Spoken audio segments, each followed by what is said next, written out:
Récemment, une cliente a cancellé notre seconde rencontre, prétextant qu'elle n'avait pas vu de progression.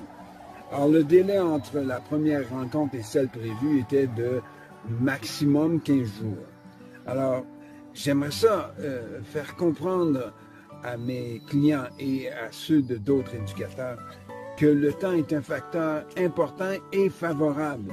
Alors, à la base, quand on donne un exercice avec une progression lente, quand il est question de comportement, évidemment. Alors, quand il est question de comportement, la progression, elle se doit d'être lente pour que le chien absorbe l'information. Alors, on commence par quelque chose de simple. On voit s'il y a un minimum de progression. Je dis toujours de 10 à 15% entre les deux rencontres.